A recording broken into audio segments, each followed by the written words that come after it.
আমরা এইরকমই কিছু সাজেশন লেটার তাদের দিয়ে বলছিলাম যে বর্তমান অবস্থা ঝুঁকিপূর্ণ, এগুলো আপনারা ফুলফিল করলে আপনারা ঝুঁকি থেকে মুক্ত পাবেন।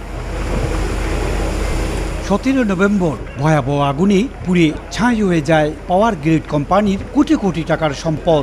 সিলেট দমকল বাহিনীর সতর্কতা আমলে নিলে প্রথমে যে জায়গাটিতে আগুন লেগেছিল তা নিয়ন্ত্রণ করা সম্ভব হতো।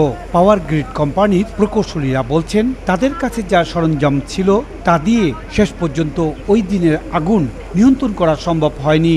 ছোট স্কেলে কোনো সময় আগুন লাগে, সেটা নিয়ন্ত্রণ করার জন্য যে যন্ত্রপাতি আমাদের কাছে আছে, আমাদের যেই ফায়ার এক্সটিংগুইশারগুলো আছে সেগুলো দিয়ে আমরা নিয়ন্ত্রণ করতে পারবো। আর যদি একটু বড় স্কেলে লাগে সেক্ষেত্রে তো ফায়ার ব্রিগেড মানুষজন এসে তারা এটাকে নিয়ন্ত্রণ করতে পারবে।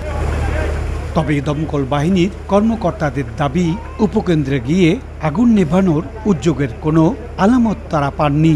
যদি ফায়ার এক্সটিংগুইশার ব্যবহার করতো তাহলে তো সাইডে পড়ে থাকতো, বা আমি যদি তাদের ওই যে হুজগুলো দেখতাম তাহলে তো ওখানে দেখতাম যে হুজ কাজ চলতেছে। তাদের কোনো ইনস্ট্রুমেন্ট আমার চোখে পড়ে নাই।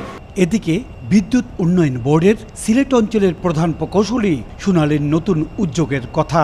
যেহেতু একটা দুর্ঘটনা ঘটে গেছে সেইখান থেকে আমরা শিক্ষা নিতে পারি, তো আমরা আমাদের সেই ডিভিশনাল হেডদের সঙ্গে এটা নিয়ে বসবো এবং যাতে পর্যাপ্ত পরিমাণ অগ্নি নির্বাপন ব্যবস্থা কার্যকর করা যায় সেই বিষয়ে আমরা কাজ করব।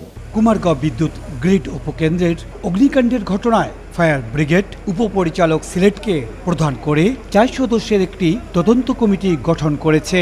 কমিটি শিগগিরই কাজ শুরু করবে। ইকরামুল কবির, সময় সংবাদ, সিলেট।